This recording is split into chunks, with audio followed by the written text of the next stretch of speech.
Muy pero muy buenas noches para todos, es un gusto estar nuevamente en contacto con ustedes y por supuesto darles la bienvenida a nuestro programa Agenda Abierta. Y en esta ocasión recibiendo al senador Frente Amplista, socialista, José Núñez. Gracias por estar aquí, buenas noches y bienvenido. Bueno, buenas noches y bueno, muchas gracias por este espacio y esta posibilidad de conversar con usted y a través suyo con la audiencia. Y bueno.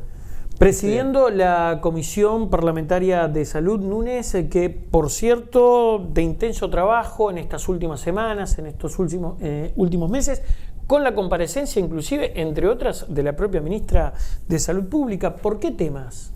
Bueno, sí, yo estoy este año, ¿verdad? Porque la presidencia de las comisiones se rota todos los años. Este año le correspondía al Frente Amplio presidir la Comisión de Salud Pública del Senado y los compañeros me propusieron a mí. Efectivamente tenemos pendiente la comparecencia de la ministra, que no se ha podido concretar por problemas de agenda de ella, para considerar dos temas. Primero, escuchar la opinión del Ministerio de Salud Pública en relación a un proyecto de ley que ha remitido el Poder Ejecutivo y por el cual se le ampliarían se le otorgarían ciertas autorizaciones genéricas por ley. La ley ampararía el hecho de que a una persona en situación de calle, si tiene un problema de salud mental, que puede incluir dentro de salud mental, se incluyen el consumo problemático de sustancias, pueda ser levantada de la calle contra su voluntad y llevada a un centro asistencial a los efectos de que se evalúe.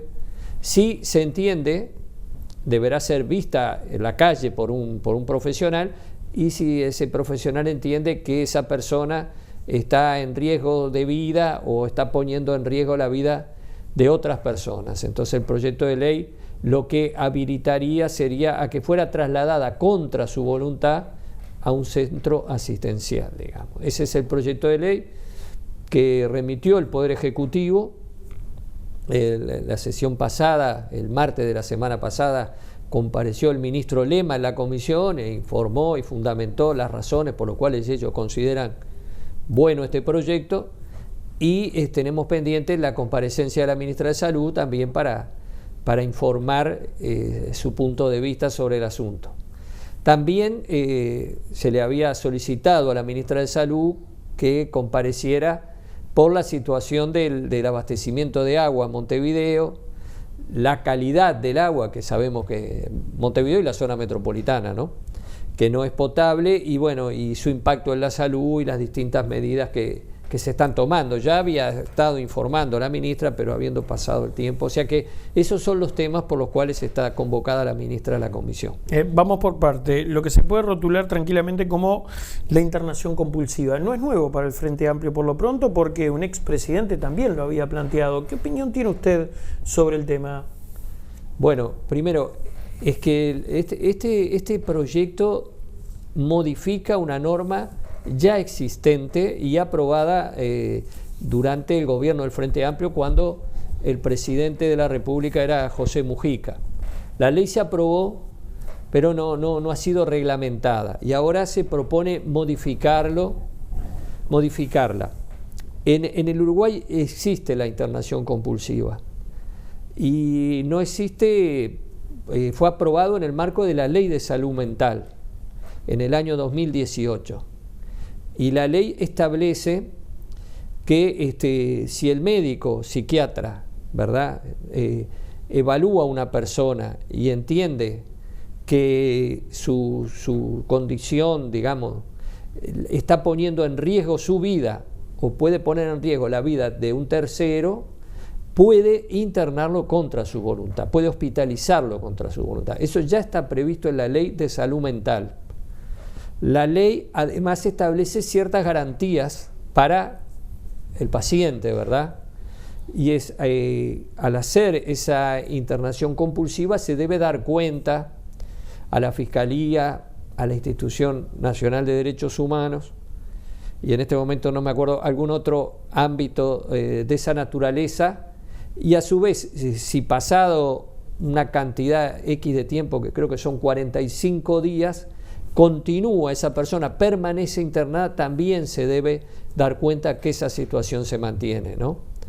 Porque evidentemente hay que proteger la salud de las personas, y es cierto que una persona puede estar fuera de su juicio y por lo tanto poner en riesgo su vida y poner en riesgo la de otros, y en ese sentido es entendible que se tome una medida compulsiva, pero hay que proteger los derechos de esa persona y estar seguro de que efectivamente se está actuando en el mejor interés del paciente, ¿no? Entonces la ley, a la vez que consagró esta posibilidad, estableció un marco y estableció garantía de control y de supervisión para que una decisión de esa naturaleza, que de alguna manera le está privando de la libertad a alguien, ¿no? Más allá que sea en un centro asistencial, tenga controles y supervisiones de terceros. O sea que ese mecanismo ya existe. La cuestión es esta variante particular donde se reforzaría la acción, supuestamente habría un médico que iría a visitar a las personas en situación de calle y si se constatara esto se procedería de esta manera. Lo primero que uno tendría que pensar que esta situación es un caso particular de la normativa vigente, o sea que nosotros todavía no hemos profundizado en la discusión de la ley en el Senado, pero parecería que no se trate de una variante sustantiva de lo ya vigente, ¿no? Y acá el gran problema es en qué condiciones se retiene a esa persona, ¿no? Porque fácil es disponer que se la interne, se la hospitalice, pero ¿en qué condiciones va a estar esa persona cuando esté hospitalizada? Y si realmente en esas condiciones va a tener una oportunidad de recuperarse. Entonces, a nosotros nos parece que el proyecto en realidad aborda un problema complejo que es la gente en situación de calle, que como se informó se ha incrementado notoriamente en estos últimos años la gente en situación de calle, lo aborda desde un aspecto absolutamente tangencial, digamos, ¿no? Que sería generar un amparo legal adicional que muchos podrían interpretar de que ya existe para que esa persona sea conducida contra su voluntad a un centro asistencial. Cuando para nosotros el centro del problema es cómo logramos generar las capacidades locativas y de recursos profesionales, de equipos médicos, para que las personas que tienen problemas de salud mental, dentro de ellos el problema de consumo problemático de sustancias, sean debidamente atendidas, ¿no? Respecto al tema agua, ¿cómo visualiza la gestión que ha hecho el gobierno de coalición en este déficit hídrico o sequía y fundamentalmente también respecto a el agua potable?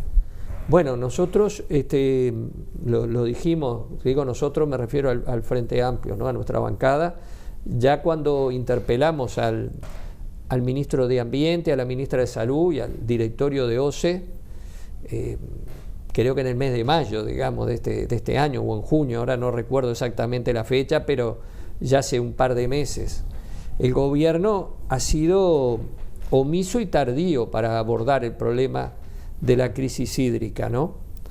Porque sin duda que podemos remontarnos hacia atrás y analizar como país si hemos tomado las mejores decisiones para preservar nuestros recursos hídricos, nuestra agua, y seguramente tendremos que ser autocríticos en términos del impacto que puede tener el modelo productivo en torno a las decisiones estratégicas para el abastecimiento de agua potable a Montevideo y la zona metropolitana. Y todo eso creo que vale un análisis autocrítico, retrospectivo, para proyectarnos hacia el futuro y tratar de que estos problemas no se repitan. Ahora bien, en octubre del año pasado, en el Parlamento, el presidente de OCE, que compareció junto con el ministro de Ambiente, ya señalaba allí que teníamos una situación crítica en la represa de Paso Severino.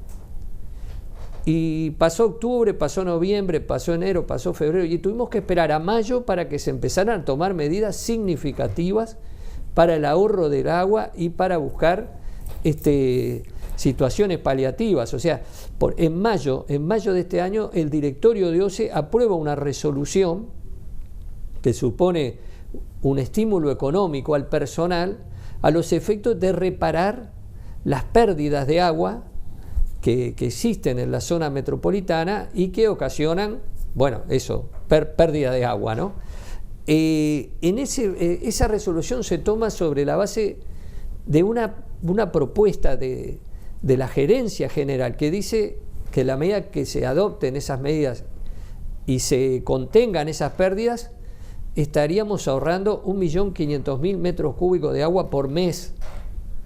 Entonces fíjese que si esas medidas se hubiesen tomado en el mes de noviembre del 2022, se hubiese ahorrado 1.500.000 en noviembre, otro 1.500.000 en diciembre, en enero, en febrero, y nosotros llegamos a tener, creo que 3 millones y medio de metros cúbicos de agua en la represa de Paso Severino, en el embalse, estando al límite.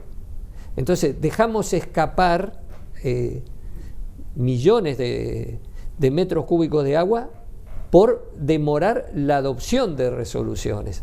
Es ahí donde nosotros decimos que el gobierno ha estado omiso en el manejo de esta situación y ha demorado muchísimo en adoptar medidas necesarias para tratar de que la situación no llegara a los niveles de gravedad que llegó. Ahora tenemos una situación un poco mejor, ¿verdad? Ha llovido, la situación no está tan en el candelero. Está claro. Pero estuvimos en un momento muy, muy crítico, ¿no? Senador, hacemos una pausa, ¿le parece? Sí, y luego continuamos supuesto. charlando. ¿Cómo no? Tanda, enseguida regresamos.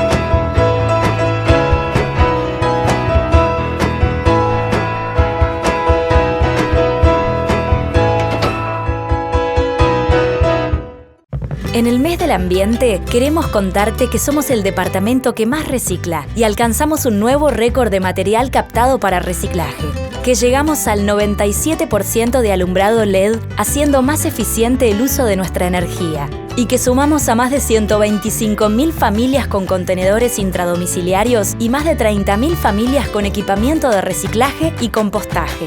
Además, para el 2025 habremos reducido la emisión de carbono lo equivalente a 27.000 autos menos por año. Esto solo es posible porque lo hacemos entre todos. Ecomunidad Canelones, el lugar que construimos juntos. Gobierno de Canelones. Seguimos con esta agenda abierta, infinidad de temas para colocar encima de la mesa, pero vamos con una estrictamente de carácter interno. El Partido Socialista ya definió su apoyo a los precandidatos que por lo menos aún están en la cancha o que ya están en la cancha del Frente Amplio. ¿A quién va a respaldar el Partido Socialista? Bueno, nosotros hemos resuelto respaldar a la compañera Carolina Cose. ¿Por qué razón? ¿O por qué razones? ¿No? Me imagino que no hay solo una, sino es un compendio. Hay muchas. Me interesa señalar en primer lugar que tuvimos un proceso interno de análisis, o sea, no fue un úcase de las máximas autoridades, sino que nosotros generamos una discusión abierta donde el tema se debatió en las 19 departamentales del partido y en la Juventud Socialista, y luego hicimos una reunión de la Dirección Nacional el primer domingo de agosto, y allí varias departamentales, 15 de las 19 departamentales, la Juventud Socialista también, propusieron respaldar a la compañera Cose, y bueno, se votó y finalmente por unanimidad la Dirección Nacional del partido resolvió acompañar a la ingeniera Carolina Cose. O sea, me parece eso importante porque creo que fue una decisión construida entre todas y todos y que logró alinear más allá de matices, porque la gente sabe que somos un partido que tiene miradas a veces diferentes en su seno sobre algunos problemas y que los discutimos enérgicamente, pero creo que es muy importante destacar este hecho. ¿Por qué ACOSE?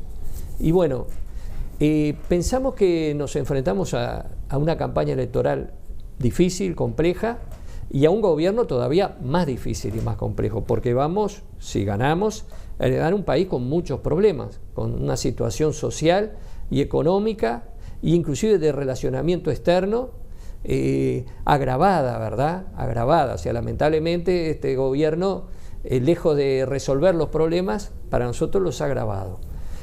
Y enfrentar esos problemas exige un gobierno conducido por una persona que tenga la fortaleza para enfrentar las dificultades, que tenga claridad en los objetivos, que sepa ser un piloto de tormentas, ponerse al frente, no amilanarse ante los ataques y las dificultades.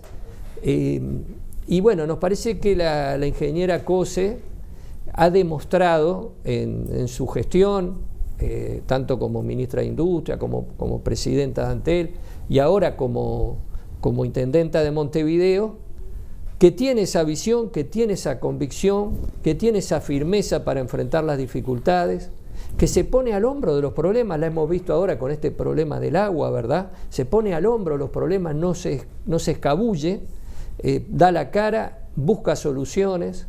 Hemos visto una mujer trabajando con la gente en el territorio, con sensibilidad social, ¿verdad? Entonces, nos parece que es la mejor opción que le puede presentar el Frente Amplio al Uruguay. Usted habló en una entrevista con Búsqueda, si mal no me equivoco, de recuperar la confianza perdida y además de no acordar con sectores de la coalición.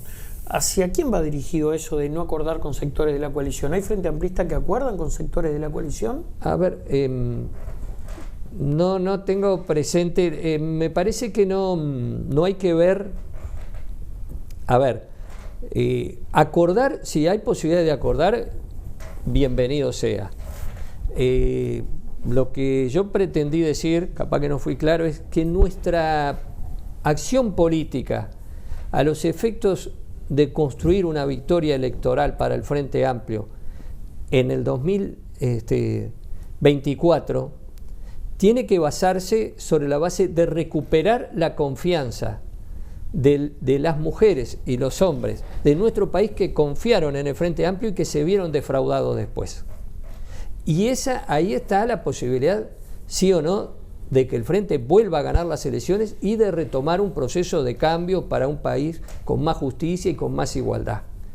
Si hay posibilidades luego a la hora de gobernar, construir acuerdos, o aún hoy a la hora de ser oposición, pero buscar soluciones a los problemas, construir acuerdos a nivel parlamentario con sectores de la coalición, ni yo ni el Partido Socialista nos oponemos a esa posibilidad. El problema es cuál es nuestra estrategia política para alcanzar el gobierno y sobre todo para pensar el país después del gobierno, para gobernar en función de los intereses de las grandes mayorías nacionales. Para usted no hay que transitar el camino del acuerdo, hay que ser confrontativo. No, para mí lo que hay que transitar es el camino de la afirmación de nuestras propuestas y de conversar y discutir con la gente sobre nuestras propuestas. Ser confrontativo cuando hay que ser confrontativo, ¿verdad? Hay que decirle al pan pan y al vino vino y no ocultar las diferencias. Pero no se trata de pensar en una lógica de confrontación por la confrontación en sí mismo o la confrontación como un instrumento de acumulación política.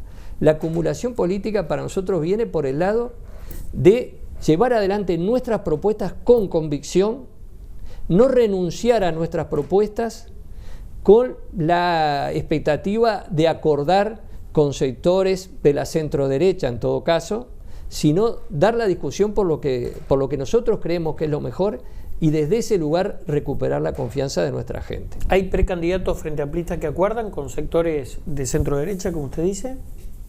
Bueno, como le decía, nosotros no rechazamos la posibilidad de que en el ejercicio de la acción de gobierno, hoy o mañana, se hagan acuerdos para tratar de resolver problemas de la gente. ¿Pero hoy los hay?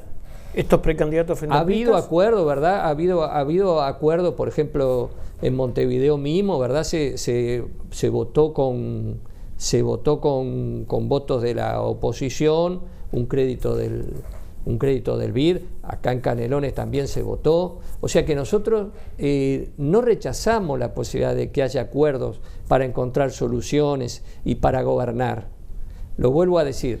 Lo que sí rechazamos es la idea de renunciar a nuestras propuestas, de pensar de no confiar en que la gente vaya a comprender y a querer ir por el camino de las transformaciones. Tenemos que apostar a nuestras propuestas y a nuestras convicciones, y si ya en el 2004, en el 2009 y en el 2014 la mayoría de la población de nuestro país votó por el Frente Amplio, mayoritariamente, le dio el gobierno nacional y le dio la propuesta, la mayoría parlamentaria, de lo que se trata es de lograr que esas ciudadanas y esos ciudadanos que en esas oportunidades nos votaron y que nos retiraron la confianza, bueno, nos vuelvan a dar la confianza. Y eso no pasa para nosotros por acordar con tal o cual dirigente político que hoy revista en la fila de la coalición. Pasa por la calidad de nuestras propuestas, por la claridad con que las expongamos, por la firmeza con que las defendamos y porque logremos convocar a toda nuestra militancia a recorrer el país para sostener este proyecto, ¿verdad? Núñez, ¿qué le parece que Daniel Martínez esté acompañando a Orsi en su precandidatura? Y me parece muy bien si él está de acuerdo con ella y como un militante frente amplista más, actúa de acuerdo a sus convicciones. Creo que todo compañero o compañera que quiera sumarse a la militancia y a respaldar a cualquiera de los 4 precandidatos que tenemos, si se apareciera otro, me parece que suma, ¿no? Esta es una campaña donde todos desde nuestro lugar tenemos que poner nuestro granito de arena. ¿Fue injusta la interna frente amplista con la figura de Martínez luego de la derrota electoral? No hubo una interna frente amplista donde se discutiera expresamente la actuación del compañero Daniel Martínez, ¿verdad? Entonces, aquí justamente el Frente Amplio hizo un proceso de autocrítica que culminó en un congreso. Ahora creo que fue en el 2021, ¿no? En diciembre del 2021, noviembre. Y allí expresamente se dijo que no se trataba de buscar chivos expiatorios, sino que había que tratar de mirar autocríticamente los 15 años de gestión en ese contexto de la campaña electoral y pensando en construir para el futuro. Y efectivamente, y no hubo, por lo tanto, un proceso de discusión particular de la actuación del compañero Daniel Martínez como candidato a la presidencia. Así que desde ese lugar no entiendo que haya sido injusta la interna frente amplista. Como le pasa a todos los compañeros de notoriedad, a veces se puede ser injusto porque se lo cuestiona, a veces también se puede ser injusto porque se le atribuyen méritos, y en ese sentido podremos encontrar de todo. Pero en general el Frente Amplio se cuidó mucho de no colocar a ningún compañero, digamos, en la picota del escarnio, digamos, como el responsable o la responsable de la derrota, ¿no? Núñez, se lo pregunto a título personal, como legislador, pero también sí, como integrante de la fuerza política, y después se lo planteo si esto ya se ha analizado en la interna del Partido Socialista. Plebiscito por la reforma previsional.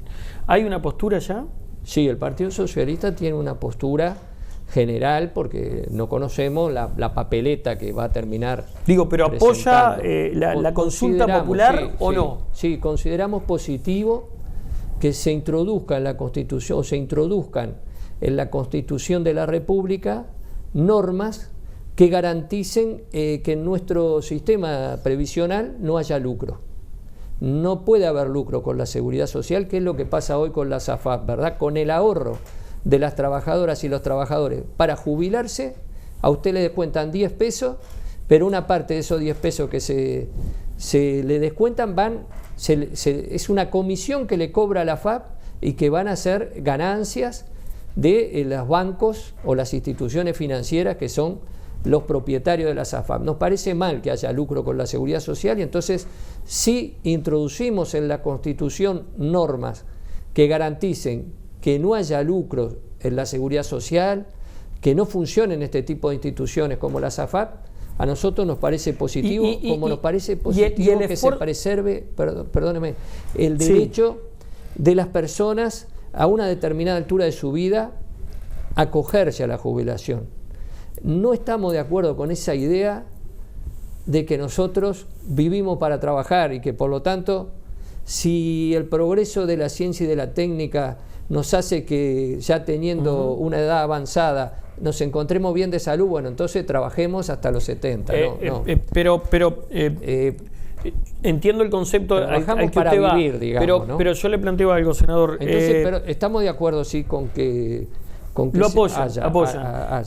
La pregunta es, ¿y esto no amerita un esfuerzo desde el punto de vista logístico, recolección de firmas primero, si se llega al número, también una campaña intensa de cara a las elecciones? ¿No distorsiona, estos son algunos de los planteos dentro del propio Frente Amplio, el ciclo electoral no distorsiona la campaña?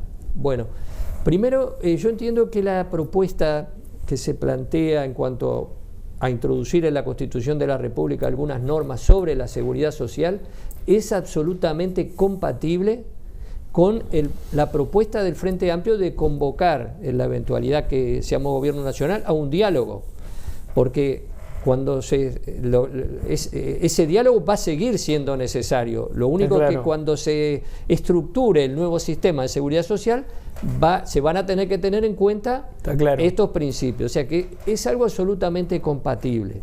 Pero yo voy a la campaña. La campaña lo he escuchado por parte de algún precandidato, también por parte de alguna corriente del PIT-CNT, porque dentro del PIT-CNT también las aguas están divididas.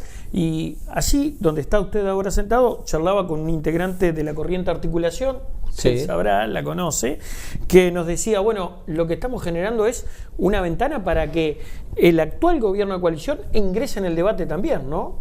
Sí, yo primero me parece que la reforma del sistema previsional aprobada por la mayoría del Parlamento es muy negativa para las trabajadoras y los trabajadores.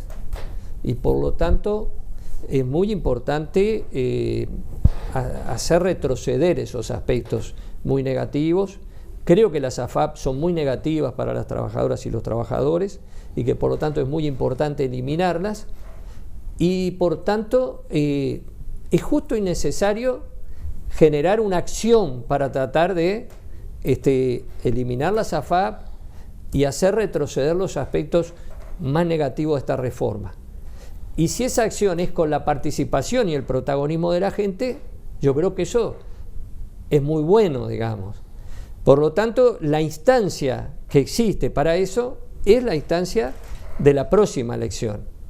En ese sentido, nos parece legítimo y bueno que se utilice esa instancia para dar esa discusión sustantiva sobre qué país queremos, porque la seguridad social, el sistema previsional hace al país que queremos. Queremos un país más justo, más injusto, más igual o más desigual. Entonces, yo creo, o sea, las elecciones son muy importantes, pero no es lo único que pasa ni lo único que define el futuro del país ni de la gente. El futuro del país y de la gente lo resuelven las políticas específicas y las estructuras, los servicios públicos que existan. Entonces acá se está planteando una discusión sustantiva sobre algo que va a trascender al próximo gobierno y entonces vale la pena darla. Y la miro desde ese lugar. Es el momento, la reforma acaba de ser aprobada, cuanto más demoremos en modificarla, más complicado es. Entonces, primero, creo que es oportuno dar esta batalla. Y segundo, no creo que esto entorpezca la discusión electoral. Lunes, hacemos una pausa y luego seguimos charlando. Pero le termino con un comentario sobre esto. A ver, sí. No, después de la pausa igual. Bien, perfecto. Tanda y ya regresamos.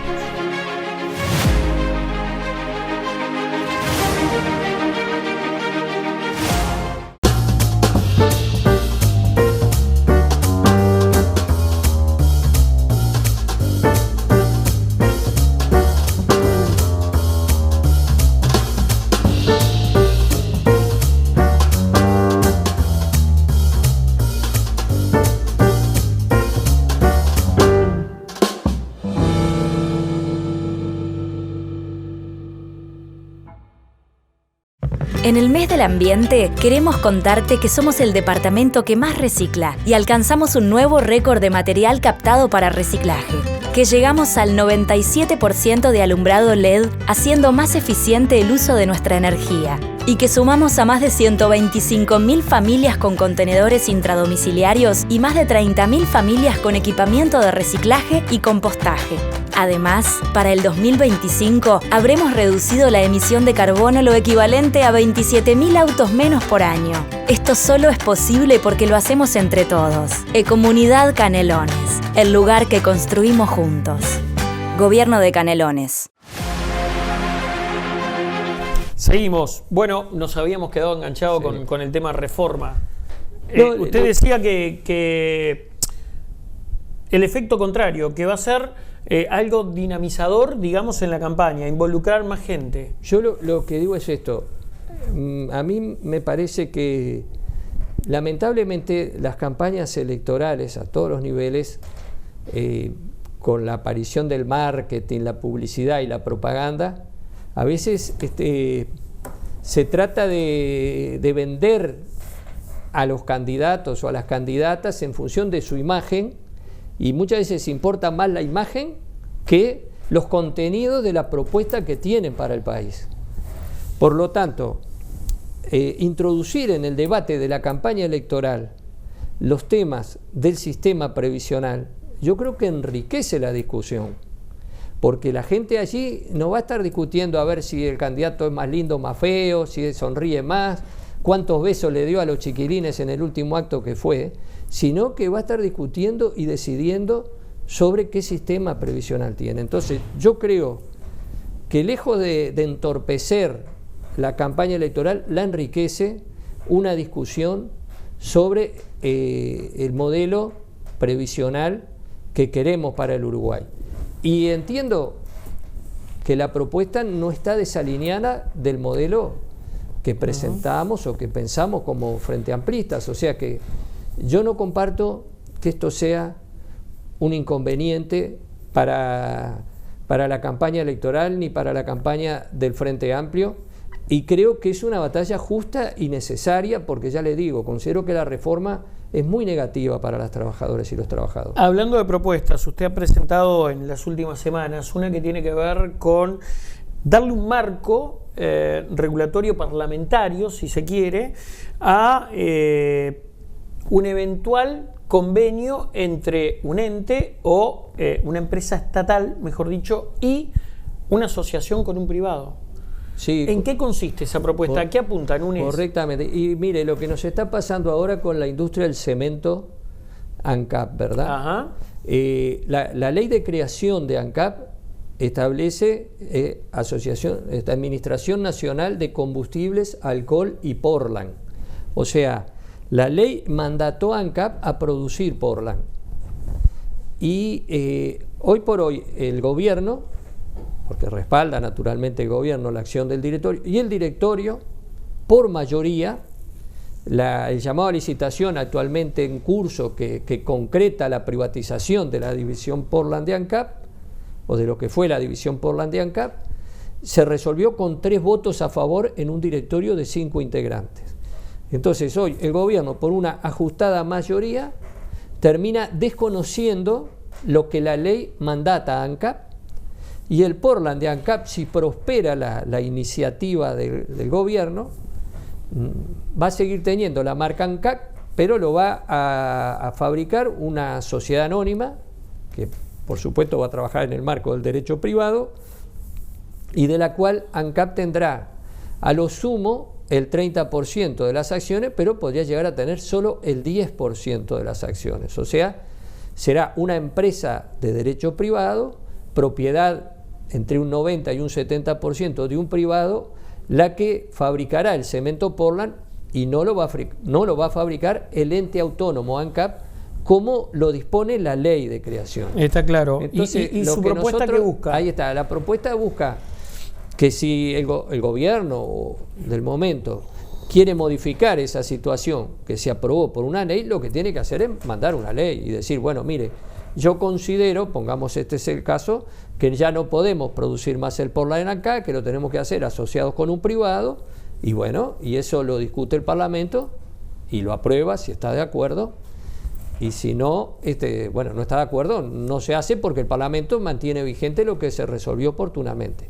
Eso es lo que busca la ley, porque ahora se va, capaz que todavía no se concluye, pero se va en camino de que este directorio, como ya le decía, con 3 votos en un directorio de 5 integrantes, enajene, privatice los negocios del Portland de ANCAP por hasta 100 años, ¿verdad?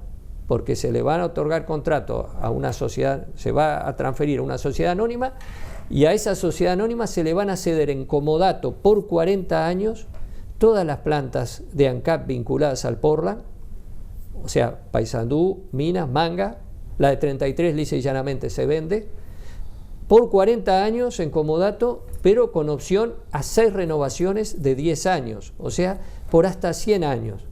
O sea, que un directorio por mayoría está resolviendo, contraviniendo el mandato que tenía ANCAP según su ley de creación y comprometiendo a futuras administraciones, ¿verdad? Que podrán ser de este gobierno o de otro, pero la próxima administración, si esta gente concreta este negocio, ya, bueno, para echar para atrás, para desandar ese camino, obviamente no es fácil y es muy caro. Entonces, por eso queremos que lo discuta el Parlamento, donde está representada proporcionalmente la ciudadanía. Núñez, en la misma sintonía, refiriéndonos a propuestas, está claro, ha planteado la reducción de la jornada laboral, algo que también lo planteó el Movimiento de Participación Popular. Bueno, ya ha ocurrido o vienen ensayando por lo pronto otros países de la región, sin ir más lejos, Chile, ¿no? Sí, efectivamente. Nosotros tenemos en materia de extensión de la jornada laboral una ley de 1915, ¿verdad? Que fijó la jornada laboral en 8 horas por día y 48 semanales. O sea que en ese momento fuimos precursores. Pero hoy ya estamos no en el último lugar de la fila en el mundo, porque lamentablemente en nuestro mundo hoy hay situaciones aberrantes de explotación y casi de esclavitud. Pero ya estamos por detrás de muchos países, ¿no? En 1939, la OIT recomendaba la jornada de 40 horas semanales. Y esa recomendación se reiteró en 1963, ahora no tengo exacta la fecha. O sea que fíjese que han pasado 60 años de la última recomendación, o quizás haya habido otra que no las tengo registradas, en cuanto a llevar la jornada semanal a 40 horas. Nosotros estamos en 48, en algunos sectores en 44, por mandato legal. Ciertamente algunos gremios han logrado, por convenio colectivo, reducir esa jornada a 40 y algunos a menos horas, pero por mandato legal estamos en 48 y 44 horas algunos sectores. Y tenemos, usted lo decía, en Chile se ha aprobado ya una ley donde progresivamente se va a llevar la jornada a las 40 horas semanales. En Ecuador estamos en 40 horas semanales. En Colombia hay una ley que está reduciendo la jornada y que la va a llevar a 42 horas semanales. En Venezuela la jornada laboral constitucionalmente es de 40 horas semanales. Ni que hablar en países de Europa, ¿no? Pero a su vez está yendo más allá, ¿verdad? Hay una experiencia que viene de Australia, que son 4 días a la semana, le dicen, y donde es una experiencia que surgió con la pandemia, por ejemplo, y donde se ha reducido la jornada a 4 días de 8 horas por semana. Una experiencia muy exitosa, por lo menos en las empresas donde se ha aplicado, donde en realidad se busca lograr un incremento de la productividad, o sea que la productividad en 4 días sea igual que en 5. ¿Se puede hacer eso? ¿Se puede igualar la productividad y reducir las horas? Y además, esto, ¿cómo repercute? Porque una de las fortalezas aparentemente de esta propuesta es que dinamiza la economía, porque la persona tiene más horas libres y puede consumir más. Pero claro, esto viene atado también con una cuestión salarial, y el salario seguramente se mantiene si se mantiene la productividad, ¿no? Bueno, mire, lo que nosotros hemos asistido en las últimas décadas y también en nuestro país, y no vine con un listado de ejemplos, pero ¿verdad? Todos los días tenemos situaciones de conflicto porque se introducen nuevas tecnologías en la producción y se eliminan puestos de trabajo. Eso es algo que nosotros lo hemos visto, ¿verdad? Lo vemos en los bancos, por ejemplo, los famosos cajeros. ¿Qué están haciendo los cajeros? Están eliminando mano de obra, ¿no? En Montevideo lo estamos viendo ahora con los porteros de los edificios, ¿verdad? Que se eliminan los porteros y se pone allí un tótem, una pantalla de televisión. Entonces una misma persona es portera de no sé cuántos edificios.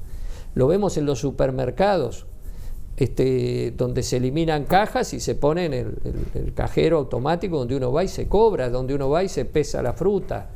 O sea, permanentemente se están eliminando puestos de trabajo, ni que hablar en otros sectores de la industria más sofisticados, ¿no? Como la industria automotriz, donde los robots que arman los automóviles, etcétera. Entonces, permanentemente estamos viendo que se eliminan puestos de trabajo. O sea que la productividad, lo que antes hacían 3 personas, ahora lo hace 1. O sea que la productividad de esa persona se multiplicó por 3. Lo que pasa es que esa multiplicación de la productividad de esa persona, en vez de ir a parar al bolsillo de las trabajadoras y los trabajadores, va a parar al bolsillo del propietario de la empresa, a la acumulación del capital. Entonces, ¿qué decimos nosotros? Si podemos introducir una máquina que elimina un cajero, bueno, en vez de eliminar un cajero, hagamos una reducción proporcional de la jornada laboral de los demás cajeros y mantengamos la misma cantidad de cajeros. Si el supermercado va a seguir facturando lo mismo y va a seguir, por lo tanto, ganando lo mismo, ¿por qué esa tecnología que sustituye mano de obra va a parar al bolsillo del capitalista en vez de ir a parar al bolsillo de la trabajadora o el trabajador? Hay una ecuación absolutamente desigual e injusta en la distribución del valor agregado que supone la incorporación de la tecnología. Y eso es lo que nosotros queremos discutir, ¿verdad? Núñez, ¿hacemos la pausa? Sí, cómo no. Y ya regresamos con el último tramo de Agenda Abierta.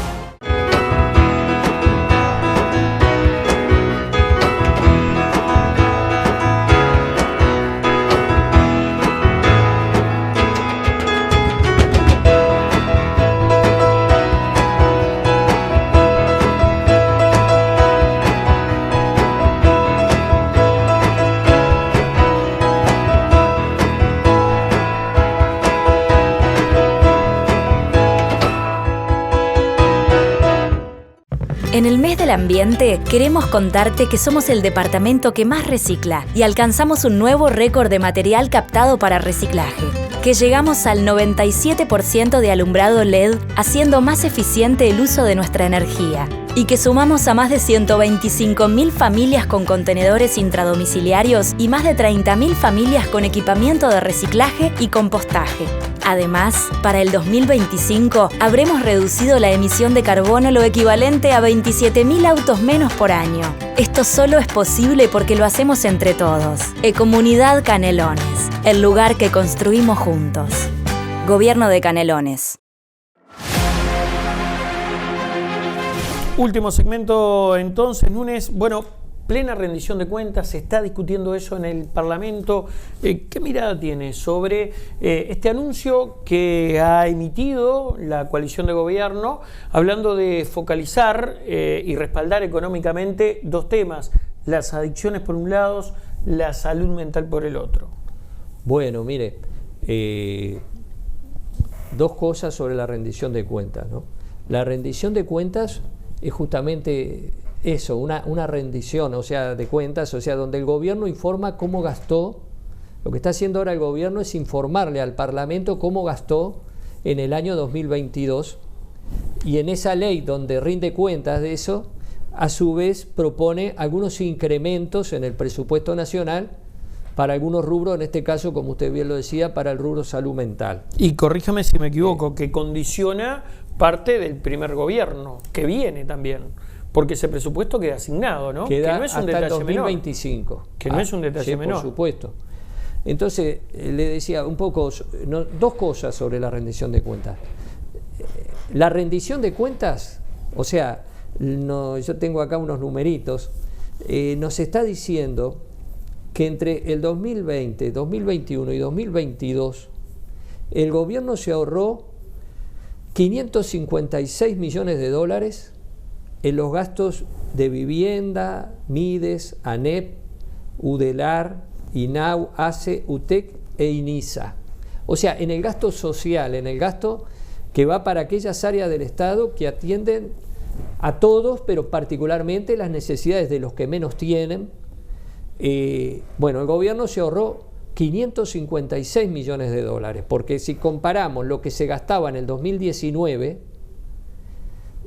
y lo que se hubiese gastado si se hubiese mantenido constante ese gasto, contra lo que efectivamente se gastó, tenemos que en vivienda se ahorraron 53 millones de dólares menos, ¿verdad? En el MIDES 32 millones menos. En ANEP, o sea, en secundaria, primaria, YouTube, en la educación media y básica, 222 millones de dólares se ahorró el gobierno. En la Universidad de la República, 81 millones de dólares. En el INAU, ¿no? Hablamos del problema de la pobreza infantil, 54 millones de dólares. En ACE, después nos encontramos que faltan medicamentos o faltan médicos en las policlínicas. Se ahorraron 94 millones de dólares. En la UTEC es el único rubro dentro de esto que incrementó. Se aportaron 6 millones de dólares más en estos 3 años para la UTEC. Y el ENINISA, que trata los problemas de los adolescentes con problemas con la ley, se ahorraron 26 millones de dólares. O sea que lo primero que a esto le podemos sumar el Poder Judicial. En estos 3 años se ahorraron 108 millones de dólares en el Poder Judicial. Así que lo primero que surge de la rendición de cuentas es que se ha concretado un gran ajuste económico donde se deja de gastar en áreas que son claves para la calidad de vida de la gente, ¿no? Porque si sumamos a los 556 del gasto social los 108 millones de dólares del Poder Judicial, tenemos 664 millones de dólares que se sacaron a estas áreas claves, ¿verdad?, del Estado. Y entonces uno puede decir, está bueno ahorrar, ¿no? Porque nadie quiere que la plata se gaste vanamente. Pero si uno le saca recursos a la vivienda y luego el déficit habitacional crece, o le saca recursos a la salud y no hay medicamentos en las policlínicas o en los hospitales de ACE, bueno, entonces ahí no está bueno ahorrar. Ahí se está ahorrando en contra de las mejores condiciones de vida de la gente, en una realidad donde además la riqueza producida en el país ha crecido. O sea que la riqueza que se produjo en el país en el año 2022 fue más que la del 2019. Entonces, ahí tenemos una primer cara de la rendición de cuentas, ¿no? Este informe de rendición de cuentas confirma una política de ajuste que ha tenido repercusiones importantes sobre la calidad de vida de la gente y particularmente de los que menos tienen, en un contexto donde además sabemos que han caído los salarios y las jubilaciones. O sea que pese a que la economía creció, los salarios cayeron, el gasto público social cayó, las jubilaciones cayeron. Bueno, hay unos pocos que se están llevando la mejor parte de la torta para su casa. Eso por un lado. Y por otro, lo que usted me decía del gasto en salud mental. Ahí vemos como positivo, evidentemente es un problema serio que tenemos, el problema de la salud mental, el problema de las adicciones. Así que nos parece bien el incremento de los 20 millones de dólares para salud mental. Ahora se está hablando que se iban inclusive en diputados, se estaría haciendo un redireccionamiento de algunos recursos para destinar más recursos, para darle participación al hospital de clínicas. Nos parece bueno eso. En realidad, desde ese punto de vista, lo que nos preocupa, primero en general, que haya otras áreas que también necesitarían un refuerzo de rubro y que no estén contemplados.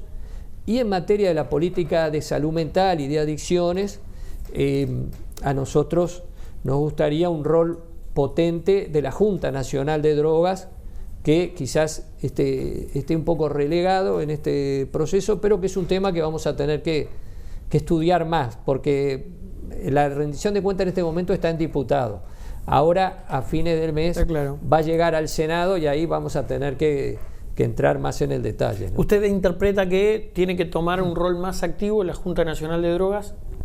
Sí, es el papel rector, digamos.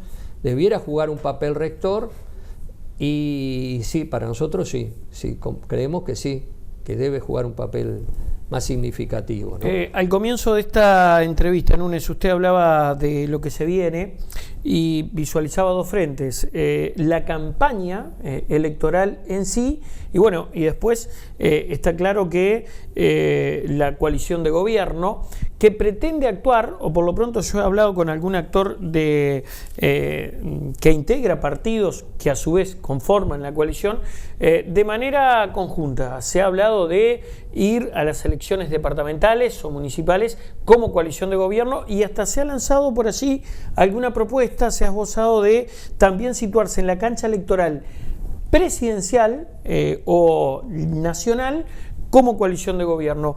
¿Eso implica otro desafío para el Frente Amplio? Sin duda que sí, pero también transparenta el sistema, ¿verdad? A ver, ¿cómo es eso? Y bueno, digo que los que piensan igual voten juntos. Me parece que eso es saludable para la democracia, ¿no? Acá tenemos partidos de derecha, dirigentes de derecha que no se atreven a decir que lo son, digamos, y siempre están buscando algún subterfugio para no asumir plenamente su ideología. Entonces, a mí me parece evidentemente que para el Frente Amplio puede ser, y particularmente en lo departamental, que no hay balotaje, es más conveniente que la derecha esté fraccionada, ¿no? Nosotros no vamos a trabajar para que voten juntos, pero en el fondo también asumo la realidad de que si votan juntos están siendo transparentes. En definitiva, las tradiciones del Partido Nacional y del Partido Colorado, ¿no? del siglo XIX y de los primeros años del siglo XX, que son muy ricas y que le aportaron mucho al país y que expresaron una circunstancia histórica, hoy viven también dentro del Frente Amplio, digamos. Yo creo que mucho de lo mejor de esas tradiciones están dentro del Frente Amplio. Y hoy lo que tenemos es una división entre quienes creemos que es importante construir una sociedad que defienda la igualdad de las personas, no que seamos todos idénticos, ¿verdad? Pero que tengamos igualdad en términos de nuestras posibilidades económicas, porque para ser una persona libre hay que poder tener determinadas posibilidades económicas en este mundo y en todos los mundos, creo yo. Entonces, si no le aseguramos a todas las personas educación, vivienda, salud, trabajo, nunca va a ser libre. No hay peor tiranía que la de la miseria, decía Emilio Frugoni. Entonces, están quienes buscamos y tratamos de gobernar para que la gente pueda tener iguales posibilidades de desarrollarse, y hay quienes creen que tenemos que alentar la competencia y que la desigualdad es un componente necesario del desarrollo de las personas, y entonces no se preocupan por la igualdad, sino que se preocupan por liberalizar la actividad económica, retirando al Estado y dejando que esto sea un poco la ley de la selva y que cada uno se arregle como pueda y que los más aptos sobrevivan. Digo, cuando los más aptos en este mundo no va solo por las condiciones particulares de uno, sino por el contexto en el que nació, ¿verdad? Porque uno puede ser una persona muy dotada desde el punto de vista físico e intelectual, pero seguramente si nace en un hogar donde no lo pueden alimentar bien, donde no lo pueden abrigar, donde padece enfermedades que no reciben un tratamiento adecuado, no va a tener las mismas posibilidades que si uno nace en un hogar que tiene todo eso asegurado y además lo mandan al club a hacer deporte, a inglesa, no sé qué, ¿verdad? Para cerrar, senador, dos temas en los cuales el Frente Amplio debe centrar su campaña para tener chance en las que vienen. Bueno, es una pregunta un poco apresurada porque no hemos elaborado la agenda de campaña, pero yo creo que tenemos que centrar, o un tema central tiene que ser el combate a la pobreza. El combate a la pobreza Uruguay tiene que ser un país donde le aseguremos a toda nuestra población y particularmente a nuestros niños una condición mínima de vida que le permita acceder a bueno, esto que hablábamos recién, educación, salud, vivienda. Y creo que otro aspecto central es un desarrollo inclusivo, ¿verdad? El país tiene que ir a promover un crecimiento económico que suponga generar empleo de calidad, conocimiento uruguayo, tecnología uruguaya, y que suponga también una redistribución de la torta a partir de pagar salarios justos a la gente, digamos, ¿no? Entonces creo que estos son dos asuntos importantes. ¿Nos condiciona como país lo que está pasando del otro lado del charco? Me refiero a las elecciones. Y todo nos condiciona. ¿Y hasta esa posibilidad de que Milei sea presidente? Todo nos condiciona, ¿verdad? Porque estamos, es un sistema y todos, lo que pasa acá condiciona a los demás y lo que pasa afuera nos condiciona a nosotros, pero nos podrá manejar los ritmos, digamos, o poner más dificultades o más facilidades para avanzar, pero no creo que deba detenernos en nuestros objetivos, ¿no? Senador, gracias por haber estado aquí. Bueno, muchas gracias a ustedes por el tiempo. A ustedes también, vaya el agradecimiento por habernos acompañado en un programa más. Será hasta la próxima, que pasen bien. Buenas noches.